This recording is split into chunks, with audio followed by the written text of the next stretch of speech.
गांव ही मेरी जिंदगी। आज तो गांव वालों का खुशी का तो ठिकाना ही नहीं है, क्योंकि आज पहली बार बीरपुर गांव में अस्पताल का उद्घाटन होने जा रहा है। इस गांव में लगभग सारी सुविधाएं तो उपलब्ध हो गई है, पर एक अस्पताल की आज भी कमी थी। वह भी आज पूरी होने जा रही है। डॉक्टर भी कोई ऐसा वैसा झोला छाप नहीं है, विदेश से पढ़ाई करके आ रहा है। गांव वालों के दिलों में बस एक ही दुआ थी कि चलो, अब किसी की मृत्यु यहाँ डॉक्टर के ना होने से तो नहीं होगी। बीरपुर गांव में न जाने कितनों की सांसें रुक गई, बीमारी में तुरंत इलाज ना होने के वजह से। रोते बिलखते परिजनों को यहाँ प्रतिदिन देखा जाता है। जितने खुश गांव वाले थे, उससे ज्यादा खुश आज आशीष की माँ रूपवती जी और पिता श्यामलाल थे। खुशी जाहिर करते हुए रूपवती जी श्यामलाल से कहती है, आज कितनी खुशी का दिन है। आज हमारे बेटे का भी मुंबई में ज्वाइनिंग है और हमारे गांव में भी अस्पताल खुलने जा रहा है। अब हमें इलाज के लिए कहीं दूर शहर में नहीं जाना। सुना है कि डॉक्टर भी हमारे बेटा आशीष की तरह ही विदेश से पढ़ाई करके आया है। चलो, आज देखते हैं डॉक्टर साहब को। सच में डॉक्टर भी किस्मत वाले ही बनते हैं, उन्हें दूसरों की सेवा करने का मौका जो मिल जाता है। मैंने तो यहाँ तक सुना है कि अपने गांव वालों का इलाज मुफ्त में करेगा।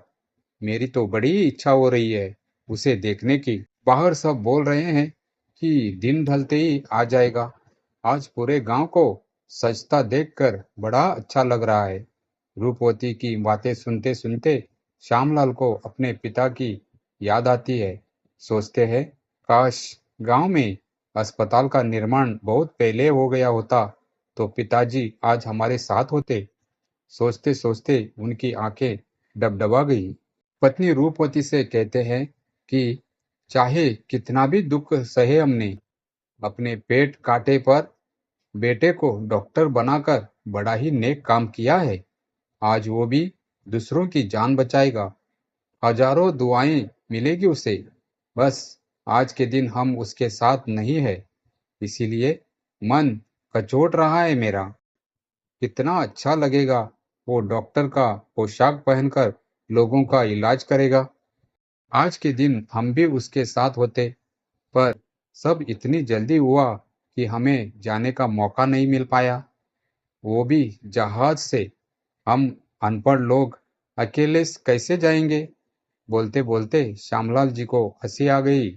आशीष की मेहनत और तपस्या का फल आज मिल ही गया।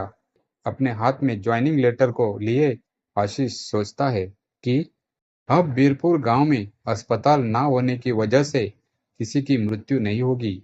आज भी मुझे याद है अपने दादाजी का चेहरा।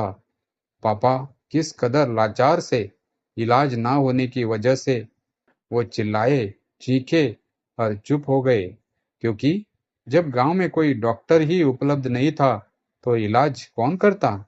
पर मुझे आज भी याद है वो दिन। इसीलिए मैंने डॉक्टर बनने का निर्णय लिया था, और मेरा निर्णय था कि मैं अपने गांव में ही डॉक्टर बनकर जाऊं।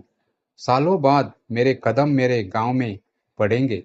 माँ पिताजी के लिए तो ये सरप्राइज रहेगा कि मैं उन्हीं के पास अपने ही गांव जा रहा हूँ। उन्हें तो यही पता है कि आज मेरी मुंबई में ज्वाइनिंग है, क्योंकि उनका सपना था मैं बड़ा आदमी बनूं और बड़े शहर में रहूं।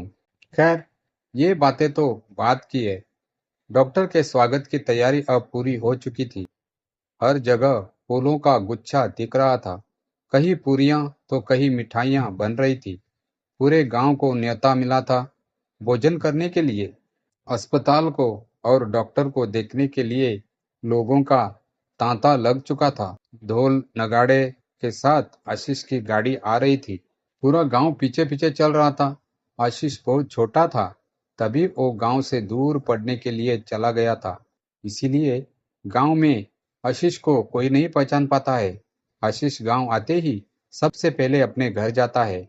आशीष को देखकर रूपवती जी और श्यामलाल जी वो चक्का रह जाते हैं। बेटा, तू यहाँ गांव में? अभी तू तो मुंबई में था ना? हाँ माँ पिताजी, मैं सब कुछ समझता हूँ आप लोगों को। फिलहाल तो आप लोग मेरे साथ चलिए। अस्पताल के सामने डॉक्टर यानी आशीष का इंतजार हो रहा था। फीता काटकर उद्घाटन करने के लिए आशीष अपने माँ पिताजी को लेकर अस्पताल पहुंचता है। ये शुभ अवसर आशीष अपने पिता को देते हुए कहता है, पिताजी, मैं ही हूँ इस बीरपुर गांव का डॉक्टर। मैंने ही ये अस्पताल बनवाया है। आपको याद है, दादाजी आज हमारे साथ नहीं है, तो इसलिए कि उनका इलाज समय पर नहीं हो सका था। मुझे अभी भी याद है आपका वो चेहरा, कितने लाचार दिख रहे थे आप। मैं तो बहुत छोटा था उस समय, तब मैं कुछ नहीं कर सका था, पर अब मैं अपने बच्चों को या किसी के भी बच्चों को किसी बीमार की वजह से अपने दादाजी को खोने नहीं दूंगा। चलिए पिताजी, आगे आइए और फीता काटकर शुभ काम का शुभारंभ करिए। श्यामलाल जी का गला भर आया। उनकी आंखें खुशी और गर्व से आंसुओं से डबडबा गई। उन्होंने कांपते हाथों से फीता पकड़ा और आंखों से बेटे को निहारा। भीड़ तालियों से गूंज उठी। ढोल नगाड़ों की आवाज हवा में तैरने लगी। जैसे ही फीता कटा, अस्पताल का द्वार गांव के लोगों के लिए खुल गया। सिर्फ एक इमारत नहीं, बल्कि उम्मीद और भरोसे का द्वार। श्यामलाल जी ने बेटे को गले लगाया और भावुक होकर बोले, आज तेरा दादा होता सबसे ज्यादा खुश होता बेटा। तूने अपना सपना सच कर दिया। आशीष ने पिता की आंखों में झांका और हल्के से मुस्कुराया। दादाजी, आज भी यही है पिताजी। हमारी हर धड़कन में, हमारे हर सेवा के प्रण में। फीता काटते ही गांव वालों की तालियों से मोहल्ला गूंज उठा। आशीष के माता पिता की आंखों में आंसू थे, लेकिन वो आंसू खुशी और गर्व के थे। गांव के बुजुर्गों ने आशीष को गले लगाया। तभी अस्पताल के भीतर से एक नर्स बाहर आई और बोली, डॉक्टर साहब, पहला मरीज आ चुका है। आशीष ने चौंक कर देखा। एक बुजुर्ग महिला, जो शायद 70 के आसपास की रही होगी, अस्पताल के द्वार पर बैठी थी। उसकी सांसें तेज चल रही थी और उसका पोता घबराया हुआ उसके पास खड़ा था। आशीष तुरंत उनकी ओर बढ़ा। उनके पास घुटनों के बल पर बैठकर धीरे से बोला, चिंता मत कीजिए दादी, अब आपका इलाज यही होगा और मैं खुद देखूंगा कि आपको कोई परेशानी ना हो।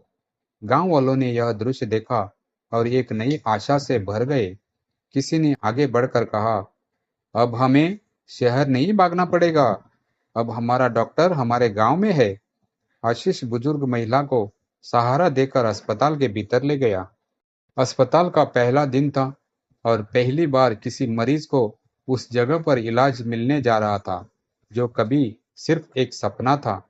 बाहर खड़े श्यामलाल जी ने अपनी पत्नी रूपवती जी की ओर देखा और धीरे से बोले, आज हमारा आशीष सिर्फ हमारा बेटा नहीं रहा, वो पूरे गांव का बेटा बन गया है। रूपवती जी ने गर्व से बेटे को अस्पताल में जाते देखा और उनकी आंखों से आंसू ढलक गए। आशीष सच में उनके दादा का सपना पूरा कर रहा था। तो दोस्तों, आपको ये कहानी कैसी लगी, कमेंट करके जरूर बताइए।